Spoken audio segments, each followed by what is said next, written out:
1, 2 anos, que a mãe chega e diz, olha, o fulaninho colocou uma miçanga no nariz, a gente não vai conseguir fazer com essa criança sentada. Então, a criança vai ter que estar deitada, ou senão no colo da mãe, a mãe segura os bracinhos e a gente examina. Tá? Até aqui tudo bem? Aqui o que se enxerga, então, numa rinoscopia? Então, com o paciente fletindo a cabeça, né, para trás, e a gente observando a narina, a gente já consegue ver aqui, ó, nesse paciente maior, que ele tem um desvio do septo. Então, vocês observem aqui que uma fossa nasal é mais obstruída do que a outra. Isso aqui dificulta a respiração. Num paciente com rinite, o que a gente vai enxergar? A gente vai avaliar a mucosa, que vai estar mais enantematosa, porque é mucosa, né? Pode ser hiperemia também, hiperemia vermelhidão, mas o mais certo, quando a gente fala em mucosa, é falar em enantema, tá? Então, o mais certo é dizer que ela está enantemática, né? Quando fala em mucosa, que a gente já viu isso na nomenclatura nas aulas iniciais. E o que a gente pode ter? Uma hipertrofia do corneto, então ele aumentou de volume pelo edema, e a gente pode ver secreção nasal, ou rinorreia também, tá? Deixa eu ver, eu acho que mais alguém está querendo entrar.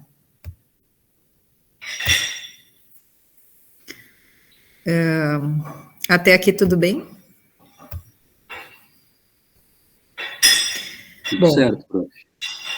Essa criança aqui, ó, foi uma criança da emergência, veio com uma história de corpo estranho, e vocês veem aqui esta bolinha e na fossa nasal. Como é que a gente faz para tirar esta bolinha? O que vocês acham?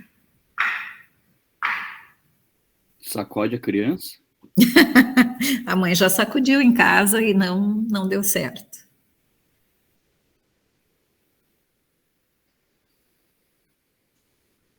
Aham. Será que está? Hã? Uma pinça?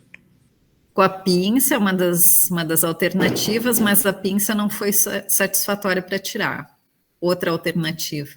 E dependendo do corpo estranho, a gente não consegue pinçar. Por exemplo, se é uma miçanga, às vezes a gente não consegue, porque ela é muito lisa e a pinça não tem firmeza para tirar. O que mais a gente pode tentar? Pode tentar aspirar, como o Roberto falou. O que mais? Assoprar no outro nariz, outra narina. Aham. E qual seria uma das formas que a gente pode tentar de soprar pela outra narina? Fechar a narina e soprar pela boca? Também dá, mas às vezes a criança é muito pequena e não consegue fazer isso. Com as ferramentas que a gente tem na emergência, o que a gente poderia fazer?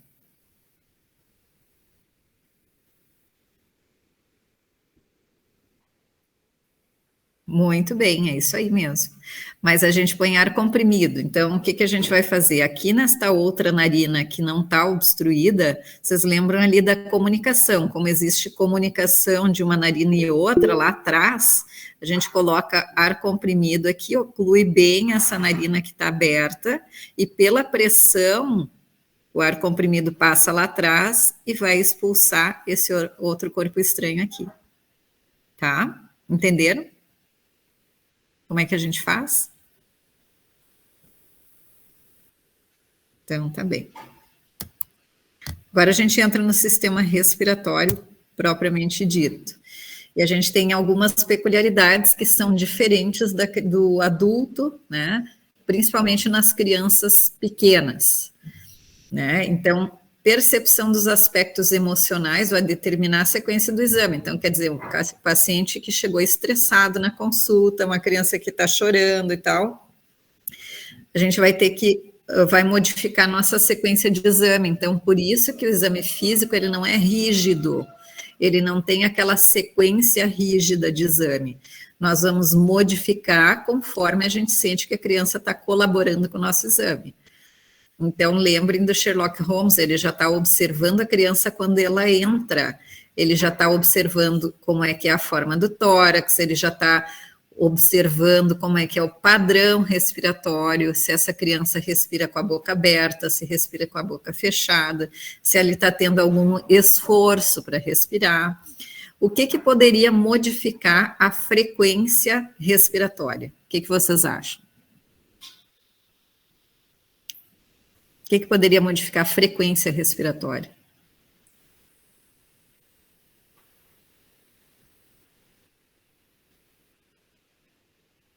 Uma obstrução, o que mais?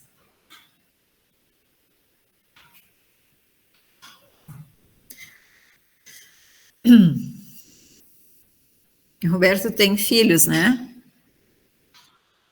E os outros colegas têm convivência com criança também, né? O que vocês observam quando a criança tem febre? O que acontece com a respiração?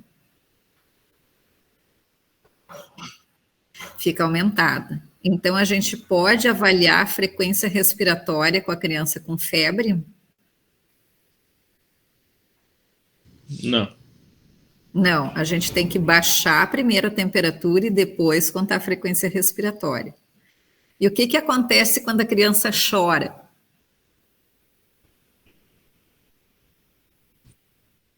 Daí aumenta muito. Então, eu posso avaliar e contar a frequência respiratória quando está chorando?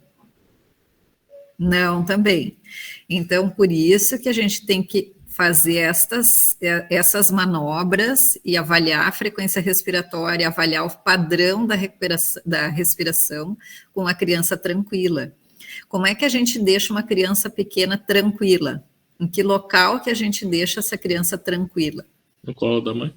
No colo da mãe. Então, como é que a gente vai examinar a parte respiratória com uma criança tranquila, sem ela chorar, sem ela ficar com medo da gente? Com a mãe. Com a mãe. Então, uma criancinha pequena, 2 anos, acima de 9 meses, que ela já entende, que ela já começa a chorar com aquelas pessoas que não são conhecidas dela, a gente procura fazer esse exame respiratório no colo da mãe, tá? Então, é importante que esse ambiente seja tranquilo para a criança, tenha uma boa luminosidade para a gente conseguir enxergar o que a gente está examinando, né? Com o nosso olfato, a gente já vai perceber cheiros estranhos, então aquele odor fético da criança com corpo estranho a gente já vai avaliar. Um paciente com fibrose cística ou um paciente com uma infecção por anaeróbio, tá? A gente vai sentir um cheiro de podre, né? O paciente com fibrose cística também ele é multicolonizado por bactérias, então são pacientes que têm infecção respiratória cronicamente, né? A gente vai olhar o estado geral dessa criança, como é que está o estado geral, né, nutricional, que algumas doenças crônicas pode alterar o estado nutricional também, né? E o que a gente observa na criança? Que as vias condutores, elas são a parte que leva o ar para dentro do pulmão, ela é proporcionalmente maior do que os alvéolos. Então, e a espessura do tórax, da parede torácica, ela é menor. Então, o que a gente vai ouvir quando a gente põe um estetoscópio no tórax, na parede torácica da criança? A gente vai ouvir os sons com maior claridade, eles são mais claros para serem ouvidos. Então, quando vocês compararem, por exemplo, uma ausculta respiratória de uma criança, de uma ausculta respiratória de um adulto, principalmente de um adulto obeso, vocês vão ver que a gente consegue ouvir muito mais tranquilamente, com muito mais facilidade, os sons da caixa torácica da criança. Então, isso faz com que o murmúrio, a entrada do ar dentro do pulmão, ele seja mais rude. E isso é normal na criança, tá? E o tom, aquele volume, ele é mais alto, tá? E o que a gente vai observar? Que o som que eu produzo na parte superior, ele se transmite para a parte inferior. Alguém de vocês toca violão? Ninguém é músico aí? Ao seu, então, como é que é o violão? O que tem, o que produz o som ali? A vibração das cordas. A vibração das cordas. E por que tem a caixa do violão? Para amplificar esse som. Para amplificar esse som. Então, a caixa torácica nada mais é do que um amplificador. Então, o que acontece? Esse som que é produzido na fossa nasal, então, por exemplo, um nariz obstruído, tá? Com secreção nasal, quando nós colocamos o estetoscópio no tórax, a gente vai ver a projeção, né, desse som produzido do nariz lá embaixo. Então, a gente vai auscultar roncos, e a gente chama isso de roncos de transmissão, tá? Porque transmite para a caixa torácica. Então, a caixa torácica é um amplificador do som, tá?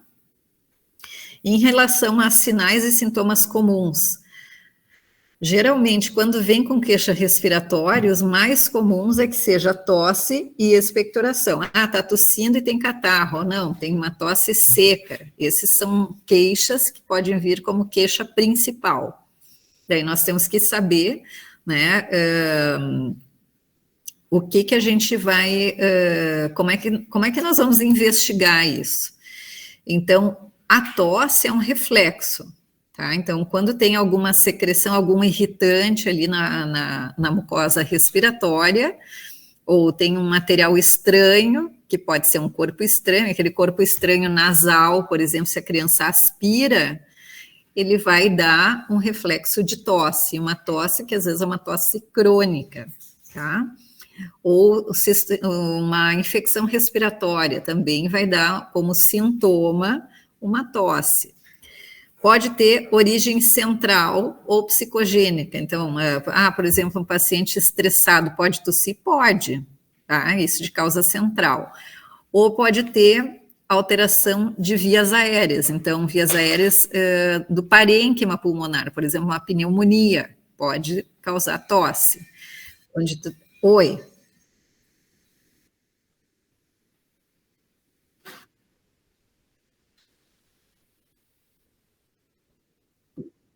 Deu? Tá, eu vou deixar.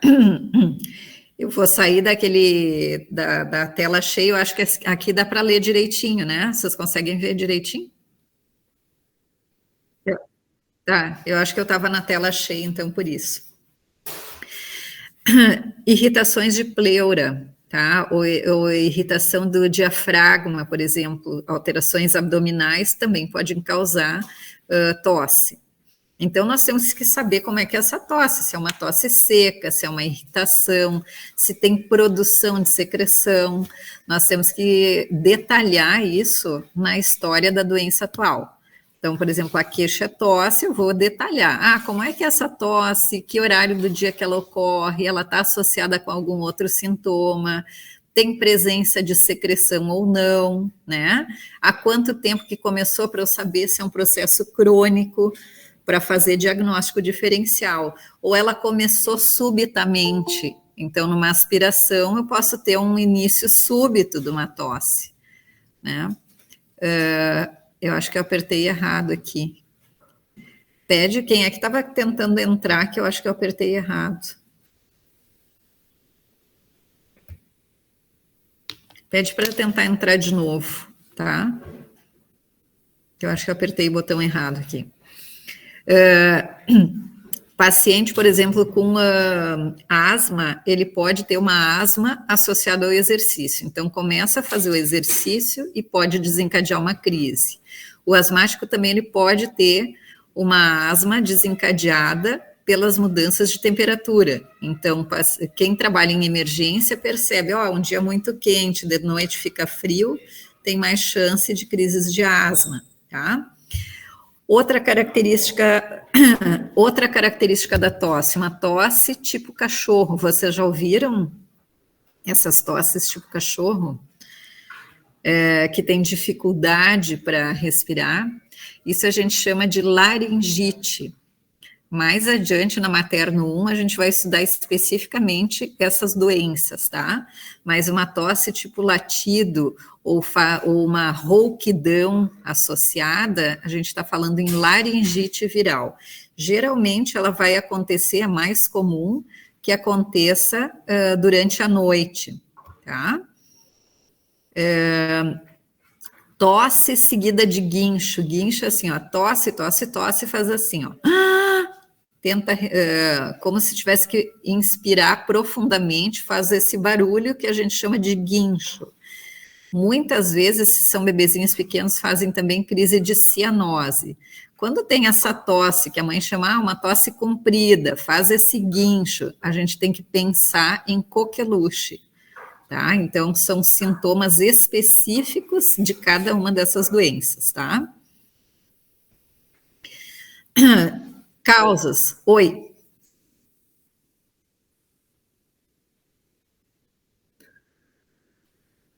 Olha, a gente viu um aumento de casos, porque houve essa questão da diminuição da vacinação, né?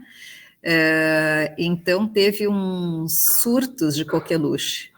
Ultimamente, a gente não tem visto mais, mas eu acho que faz uns 2 anos, 3 atrás, que começaram a aumentar. O problema da coqueluche são nos bebezinhos pequenos, tá? Porque eles têm mais dificuldade para respirar, e eles acabam fazendo apneia, parada de respiração, tá? E pode ser motivo de internação em UTI nessas crianças. Tá? Escuta, tinha mais alguém que queria entrar antes, que eu não sei se eu apertei o botão errado. Todo mundo conseguiu entrar na aula? Vão me falando, tá? Me interrompam. Aqui tem uma caixinha, tá? Onde eu coloquei aqui algumas causas de tosse crônica, divididos por faixa etária, tá? Então, quando eu tenho um lactente, um bebezinho pequeno, lactente até 2 anos de idade, que tem uma tosse crônica, eu tenho que pensar em algumas malformações congênitas, tá? Então, por exemplo, tem uma fístula traqueoesofágica, ou, por exemplo, um paciente com atresia de esôfago, a gente já falou sobre atresia de esôfago, né, um defeito de formação, e essas crianças com atresia de esôfago, algumas delas têm fístula traqueoesofágica, então isso pode ser um dos motivos de tosse crônica. Infecções por vírus é uma das coisas mais comuns, eu vou dizer mais do que infecção congênita, né? Fibrose cística, infecções bacterianas. Nos pré-escolares, a gente já tem que pensar na questão da aspiração de corpo estranho. Aqui no pré-escolar já começa a aparecer asma. No lactente, a gente ainda não fala sobre asma, mas a gente vai chamar ele de lactente sibilante. Isso, quando for estudar a asma, eu acho que é na materno 2, a gente vai estudar bem sobre isso, tá? Nos escolares, a gente tem mais já a presença bem definida dos asmáticos aqui, né? E aqui aparece outro tipo de infecção bacteriana, que é a infecção por micoplasma. Então, que vai ser uma tosse seca, às vezes é o primeiro episódio de broncoespasmo da criança, né? Então, chiado no peito pode ser a primeira manifestação, uma crise de uma infecção por micoplasma, tá? Então, algumas causas para vocês saberem de tosse crônica de acordo com a faixa etária. E o que pode causar ruído na respiração? Tá? Então, geralmente uma obstrução, que pode ser anatômico, né? Então, pode ser um defeito no septo, pode ser alteração de glote, também pode causar ruído. Então, por exemplo, pacientes com laringomalácia, ou paciente com laringomalácia é o mais comum acontecer, que não tem uma solidificação dos anéis traqueais. Então, quando a criança faz a inspiração, tem o colabamento da árvore respiratória. Isso provoca um barulho, um ruído durante a respiração, tá? Mas o mais comum de obstrução é a obstrução por secreção, essa obstrução nasofaríngea é o mais comum, tá? Outras causas da gente ouvir barulhos durante a respiração são as crises de asma ou bronquite, tá? Então, um asmático, por exemplo, ele pode chegar tão grave que a gente pode ouvir ele respirando, parece uma chaleira chiando, tá? Isso a gente chama de sibilância, quando a gente consegue ouvir esse barulho sem usar o estetoscópio, tá? Então, nós temos que ver como é que os pais estão percebendo esse ruído. É durante a inspiração, onde ele puxa o ar, ou quando ele coloca o ar para fora? Ele aumentou esse ruído ou ele sempre foi desta maneira? Tem algum fator que faz com que esse ruído fique mais exacerbado, por exemplo, no choro, durante a mamada, né? Durante a atividade física ele faz esse ruído, né? Então, isso é importante a gente especificar um pouco mais quando que ocorre esse ruído, né? Sibilância é aquilo que eu acabei de falar para vocês. É esse ruído, parece um chiado, né? Parece uma chaleira chiando, esse é esse barulho que a gente ouve. Então, é um ruído adventício. Ele vai ser ouvido tanto pelo médico quanto pela mãe. A mãe vai trazer, muitas vezes, na emergência, dizendo, olha, o fulano está com chiado. Isso é a sibilância. O estridor, ele é um ruído inspiratório alto, então é da via respiratória superior. Então, por exemplo, uma obstrução laríngea, numa laringite, vai causar um estridor, tá? E esse estridor também pode ser pela laringomalácia, então faz assim, ó. Esse é o barulho que a gente ouve no estridor. Então tem aquela tosse de cachorro, né, na laringite, e esse barulho. Tá? A sibilância está associada com o parênquima, então é lá nas vias aéreas inferiores. Então a gente vai ouvir esse chiado. Causas, o que pode causar sibilância, o que pode causar esse estridor? Então, nós podemos ter desde anormalidades, anomalias anatômicas, que pode ser cardiovascular ou obstrução de via aérea. Então, se a gente tem um anel vascular, por exemplo, a gente pode ter uma sibilância. Se a gente tem uma traqueite, a gente pode ter um estridor, a gente pode ter uma sibilância também, tá?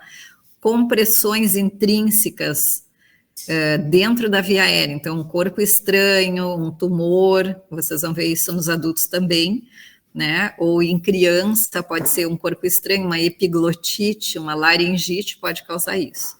Mas o mais comum é a asma, tá?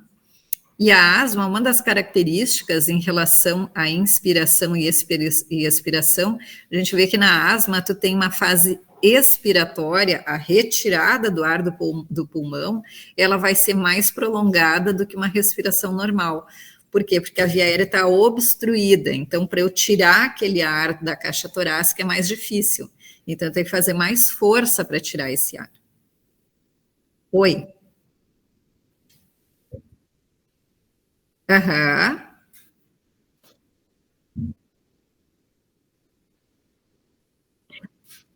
O croup é como a laringite. Laringite ou croup é mais ou menos a mesma coisa. É outra nomenclatura. Um diagnóstico. Uhum. Tá? Geralmente é por vírus, tá? Depois a gente vai estudar qual agente causal e tal. Aqui a gente tem que saber dos sintomas, tá? Cianose a gente já tinha visto lá na primeira aula, tá? Que só para relembrar, não vou falar tudo que a gente já viu, mas só relembrar que faz parte das doenças respiratórias. Então, quando está associado à doença respiratória, é uma má perfusão, tem uma má oxigenação, e geralmente na cianose causada por doença respiratória, eu vou ter uma cianose central, então eu vou ter uma coloração de mucosa, né, arroxeada, porque não está chegando oxigênio suficiente na microcirculação, tá? Baqueteamento digital, vocês já ouviram falar sobre isso? Ouviram alguém que tivesse baqueteamento digital? Na semiadulto vocês viram, então não vou, isso aqui é o mesmo, o que vocês viram da semiadulto vale para a semipediátrica, aqui na semipediátrica, então esses dedos em baqueta de tambor, ou a gente não consegue, quando a gente faz isso aqui, ó, com os dedos, vocês estão me vendo? Não sei se vocês me enxergam. Isso aqui, ó, as unhas não encostam. Façam na de vocês ali para ver, ó. Isso aqui, ó. Quem tem o baqueteamento digital, se a gente faz isso aqui, a gente não consegue encostar bem direitinho a falange, porque ali está arredondado, tá? Ele parece uma baqueta de tambor mesmo. Quem toca bateria é bem o... É isso aqui, ó. Tá vendo? Ele fica redondinho. O ângulo... modifica o ângulo aqui, ele aumenta o ângulo entre a unha e o dedo. Geralmente está associado a doenças crônicas, que pode ser de origem pulmonar ou extrapulmonar. Então, por exemplo, um paciente com fibrose cística vai ter baqueteamento digital. Outras doenças crônicas também. E aqui é o mecanismo por que acontece, tá? Geralmente está associado a defeitos vasculares, fatores de desenvolvimento endotelial, fatores vasculares, prostaglandinas e tal, que vão alterar com inflamação crônica e tudo isso vão promover esse baqueteamento digital. Depois, se vocês quiserem ler o artigo na íntegra, eu posso mostrar para vocês, tá? O que é o mecanismo com que acontece. Mas, se eu tenho problema respiratório, eu posso ter sinais cardiovasculares naqueles que são cronicamente, tem uma obstrução respiratória crônica, né? Eu posso ter, isso aqui é uma consequência, esse cor pulmonar, da hipertensão pulmonar, tá? Isso aqui vai acontecer um aumento do ventrículo direito, né? Porque eu tenho uma resistência pulmonar aumentada. Então, o que eu vou, como eu tenho a alteração de ventrículo direito, eu vou ter sinais clínicos dessa insuficiência cardíaca direita. Então, eu vou ter hepatomegalia, eu vou ter turgência vascular e eu vou ter edema periférico, tá?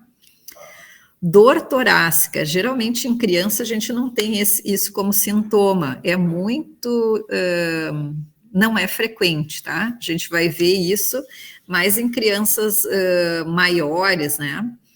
Mas o que pode causar uma dor torácica? Geralmente em criança a gente tem mais causa esofagiana, então, por exemplo, refluxo gastroesofágico pode causar uma dor torácica. Então, geralmente é uma dor retroesternal, a criança consegue mostrar com a mão, né, que sobe e desce. Então, a gente tem que especificar melhor como é que é essa dor torácica. É diferente do adulto, que a gente já vai pensar em doenças cardiovasculares, tá? Então, nós vamos questionar a duração, como é que é a localização, em que horário que acontece, está associado com a alimentação, não, né, teve trauma ou fez algum exercício físico, mas geralmente é de caráter benigno em criança. E agora a gente já esmiuçou bem ali a história do paciente, as queixas que poderiam estar associadas ao sintoma respiratório. Agora a gente vai examinar essa criança. Como todo exame físico, bem iluminado, tentar deixar, como a gente falou, a criança no colo da mãe, onde ela se sente mais calma e mais tranquila, né? Mas nas crianças que a gente já consegue conversar muito bem, que a gente já fez tem uma relação empática e ela está confiando na gente, a gente pode sentar ela na mesa de exame para examinar de maneira adequada. E o que nós vamos observar? Caixa torácica, formação da caixa torácica, presença de pelos, como é que estão essas glândulas mamárias, lembrar que as glândulas mamárias de um recém-nascido, elas podem estar engurgitadas, e isso acontece por questão dos hormônios maternos em circulação. Algumas avós dizem que tem que espremer, né? Tirar aquele líquido, umas chamam de líquido de bruxa, vocês já devem ter ouvido falar sobre isso. Mas não tem que espremer, não tem que fazer nada, tá? Isso é autolimitado e vai sair. No tórax, a gente tem que ficar de olho, porque se esse aumento de glândula mamária ocorre fora o período neonatal, nós temos que pensar que essa criança pode estar aumentando a mama precocemente. Então, isso a gente chama de telarca precoce, e isso pode estar associado à puberdade precoce, tá? Então, o exame das mamas também é importante. Como é que é o formato do tórax? O que vocês acham? Já viram isso em adulto, né? Vocês estudaram a parte respiratória nos adultos? Ou não?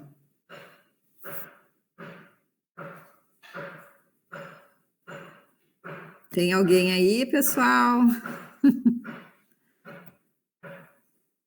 A parte respiratória, tá? O tórax, a gente vai olhar o formato. Outra peculiaridade do formato do tórax é que ele se modifica conforme a idade da criança. Num recém-nascido, as costelas, elas são horizontalizadas, isso confere ao tórax um formato mais cilíndrico, mais arredondado. À medida que a criança vai crescendo, essas costelas elas vão descendo e vai deixando um formato mais elíptico para esse tórax, tá? Que vai se assemelhar ao tamanho, ao formato do tórax do adulto por volta dos 7 anos. Então, é normal a criança ser tipo um barrilzinho, tá? Então, o diâmetro antero-posterior e as costelas, elas são perpendiculares à coluna vertebral. Então, é como se fosse um cilíndrico, tá? Quando não tem modificação na caixa torácica, a gente chama de normal ou típico. E se ele tem anormalidades, a gente chama de anormal ou atípico. Então, a gente pode ter um tórax, um peito em forma de pomba, né? Onde ele tem um aumento aqui o externo, ele fica mais para frente, né? Então, vai ter esse achatamento anterolateral e o externo fica saliente. Isso a gente percebe em pacientes com raquitismo, que é uma doença óssea, ou paciente com asma grave, que tem que fazer muita força para respirar e acaba utilizando essa musculatura torácica que vai fazendo essa alteração no formato do tórax. Tórax em sino. Crianças com hipotonia muscular, elas têm que usar muito a musculatura abdominal para respirar. Então, fazendo aquele uso ali do diafragma para respirar, ele vai aumentando a parte inferior do tórax e faz como um formato tipo de sino. Isso são doenças que causam que tem hipotonia muscular, tá? Onde tu vai usar o diafragma para respirar. Tórax em barril, ou tórax enfisematoso, é um tórax com aumento, ele acaba ficando arredondado. Então, todas aquelas doenças pulmonares obstrutivas crônicas, por exemplo, DPOC, vai ter esse tórax em barril, enfisema vai ter esse tórax em barril.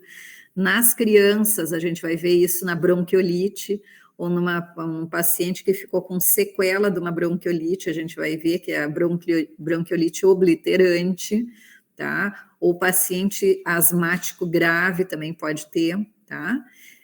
Paciente com fibrose cística pode ter essa conformação aqui do tórax. Esse tórax excavatum, aqui, ó, pectus excavatum, isso aqui é uma anormalidade que muitas não está associada com doenças, geralmente, tá? Isso aqui a gente pode encontrar em paciente que não tem alteração clínica nenhuma, tá? Isso, então, a gente chama isso de congênito, é do paciente e e não tem nenhum problema, não tem nenhum problema, é só um problema, como é que eu vou dizer assim, me fugiu a palavra, estético, isso aí, essa palavra que eu queria usar, tá? Mas algumas vezes pode estar associado com outra síndrome de Pierre-Robin daí o paciente vai ter alteração aqui, ele vai ter micrognatia associado, então pode estar associado a outras malformações, mas ele pode estar, ser só um defeito único. Eu tenho alguns pacientes que são assim e que não têm síndrome nenhuma, tá? Não causa nenhum problema respiratório para o paciente. Então, nós olhamos a forma, agora nós vamos olhar, nós vamos inspecionar a simetria dessa caixa torácica. Será que tem algum abaulamento? Será que ele não tem? Será que ele consegue expandir de maneira adequada, né? Algumas situações, por exemplo, pode deixar esse tórax assimétrico. Então, por exemplo, um prematuro pequeno, onde ele fica só na mesma posição, deitado só na lateral e tal, ele pode ter uma assimetria do tórax. Eu posso ter, por exemplo, outra questão, um abaulamento. Então, por exemplo, se eu tenho um derrame pleural volumoso, se eu tenho um pneumotórax hipertensivo ou alguma situação obstrutiva, eu posso ter um abaulamento só naquela região. Outra coisa que eu posso ter, retrações, tá? Então, a telectasia, um paciente que fez um colabamento de um lobo pulmonar, ele pode ter uma retração, porque não expande o tórax naquela região. Rosário raquítico. Rosário raquítico é na junção costo-condral. Então, ele é no externo, né? No externo, a junção da costela com o externo, nos pacientes com raquitismo grave, a gente vai conseguir como contar, vão ficar alguns nódulos ali, a gente consegue perceber e consegue contar esses nódulos. A gente quase não vê mais esse raquitismo, esse rosário raquítico, porque a gente faz prevenção do raquitismo com o uso da vitamina D, tá? Mas em casos nutricionais, em doenças específicas que causam má absorção, a gente consegue observar. Escorbuto é a mesma coisa, tá? Que também é uma deficiência vitamínica. A gente quase não vê isso aí, só que tem que falar sobre isso, porque pode aparecer, por exemplo,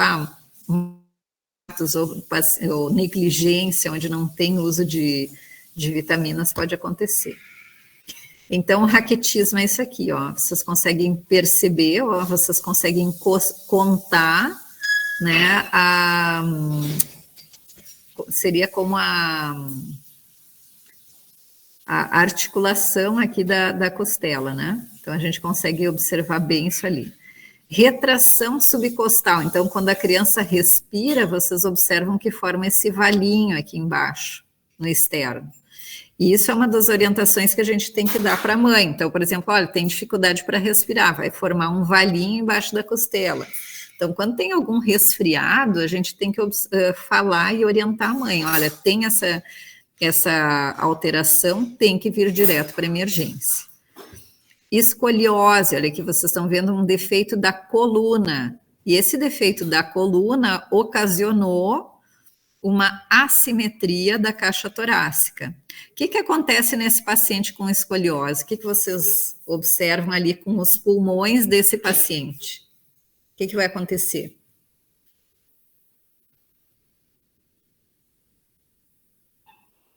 Pode ter uma dificuldade na expansão?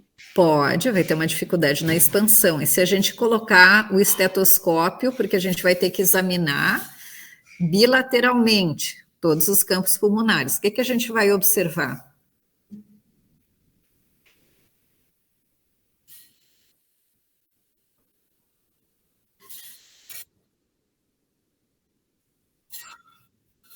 Campo superior ou inferior?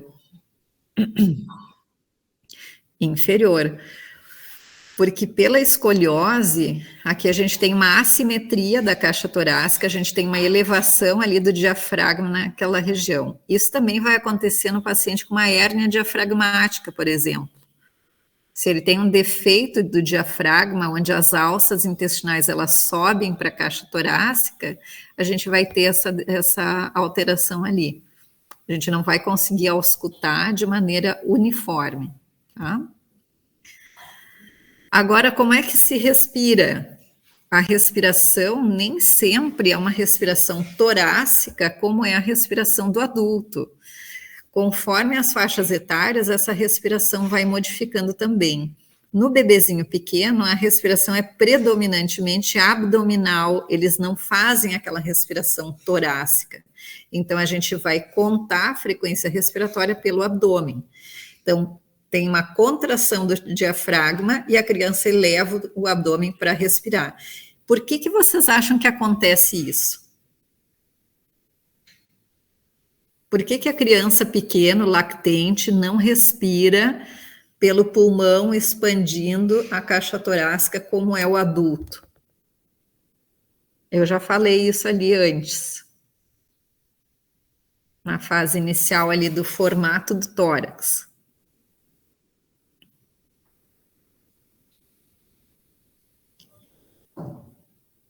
O Roberto vai responder essa aí. Ah, o Roberto vai responder.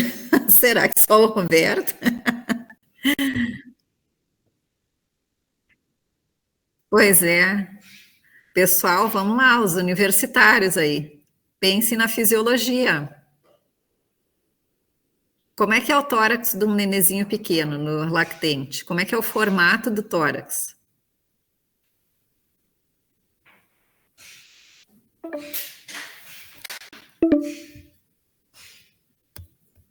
Deixa eu ver, alguém respondeu aqui. Vai terminar em 10 minutos. O formato do tórax do bebezinho pequeno, ele é cilíndrico, então as costelas, elas são horizontalizadas, elas são assim.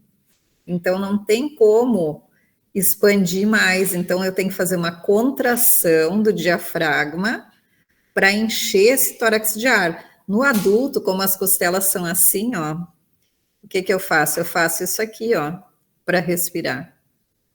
Entendeu? A respiração do adulto, ó, eu amplio aqui a caixa torácica e a costela vem para frente. No nenezinho pequeno, não, porque ela é redonda, ela é circular, não tem como ela fazer esse movimento do adulto. Então, eu tenho que baixar o diafragma para respirar. Fisiologia, tá? Então, essa respiração fica como adulto só depois dos 7 anos. Observar se a respiração é bucal ou nasal, isso aqui a gente já viu, né?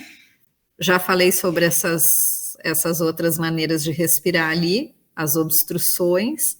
Então, sempre lembrar, nenê pequeno, respiração abdominal. Crianças maiores vão ter respiração torácica e só vai ficar definitivamente torácico como adulto depois dos 7 anos, tá? Os ritmos respiratórios, eu acho que vocês já viram isso aqui em adulto, então eu não vou entrar em detalhes, tá? Eu vou deixar aqui, até coloquei uns links para vocês ao escutarem bem direitinho esses links, tá? Dispneia, a gente fala sempre dificuldade de respiração, né? E dispneia suspirosa, onde a pessoa faz uma respiração mais profunda, ela intercala, isso aqui pode ser uma intoxicação por medicamento, né?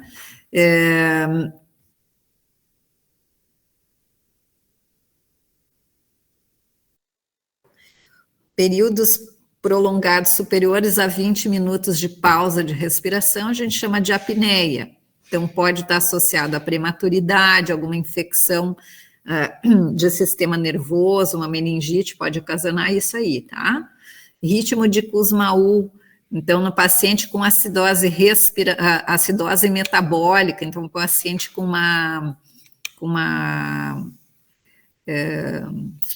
um diabetes descompensado que faz uma acidose metabólica, ele vai fazer essas fases de apneia, com movimento respiratório mais lento, porque ele tem que reter não, pelo contrário, ele tem que botar para fora o gás carbônico, então ele vai fazer uma respiração mais profunda para tentar botar para fora o gás carbônico, para ele poder ficar com uma alcalose respiratória, como ele tem uma acidose metabólica por conta do diabetes descompensado, ele vai tentar eliminar mais o gás carbônico para compensar isso ali, essa acidose. tá? Então, aqui são os ritmos respiratórios que vocês já viram nos adultos. Aqui são todos os links, eu coloquei aqui para vocês verem na prática como é que isso acontece. Muitas situações são patológicas e a gente vê muito mais em adulto, tá? Depois, com calma, vocês olhem esses links ali para ver. Frequência respiratória, a gente já viu isso nos sinais vitais, eu não vou entrar em detalhes. Vocês me avisem aqui quando terminar, eu acho que está quase no final, né? Depois eu vou colocar um link aqui para vocês, que eu quero mostrar uns casinhos da vida real, tá? 6 minutos, prof, aqui em cima. 6 minutos, vamos ver se eu consigo terminar aqui esses... A frequência respiratória, só lembrar de taquipneia, aumento da frequência respiratória, né? Daí a gente vai olhar naqueles quadradinhos lá que eu passei para vocês da primeira aula. Bradipneia, quando a frequência está menor do que o esperado. Dispneia é sempre uma dificuldade para respirar, tá? Então é difícil para respirar, o paciente está cansado, daí eu vou ter que avaliar se é ins ou expiratório o problema, tá? Vou olhar a amplitude, como é que o tórax do paciente se move. Tem uma respiração superficial, uma respiração profunda. Então, a gente vai avaliar essa amplitude, tá? Então, vai fazer respiração superficial quando tem uma alcalose metabólica. Então, ele tem bicarbonato ácido alto no sangue, ele tem que reter mais CO2. Então, ele vai fazer uma respiração superficial, diferente daquele lá da acidose metabólica do diabetes, tá? Vou avaliar tiragens, ele está usando musculatura acessória para respirar. Então, ele respira, ele inspira e ele tem alguma obstrução. Então, eu vou ter tiragem que pode ser intercostal, né? Ele pode ter tiragem subcostal, abaixo das costelas, ele pode ter tiragem supraesternal e, por último, eu posso ter batimento de asa de nariz, tá? E isso significa dificuldade para respirar. Nas crianças muito pequenas, os prematuros, eu posso ter um certo grau de tiragem intercostal, porque eles não têm musculatura para segurar ali quando respiram. Então, no prematuro, no extremamente desnutrido, a gente pode ver tiragem intercostal e isso não ser um sinal de doença respiratória, tá? Então, isso a gente tem que ver. A caixa torácica, assim como o crânio, ela é muito maleável e muito mais molinha, né? Por causa da característica tanto da musculatura da criança quanto da formação óssea dela, tá? Bom, palpação, já está na hora de terminar, eu acho, né? Falta quanto tempo?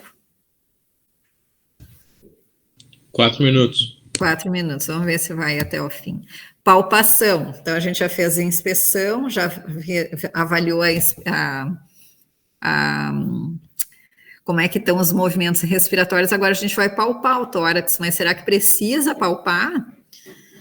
É importante a gente palpar, porque a gente vai avaliar sensibilidade, a gente vai avaliar como é que está a musculatura, e na palpação, a gente palpando, a gente vai sentir como é que está essa amplitude do movimento respiratório.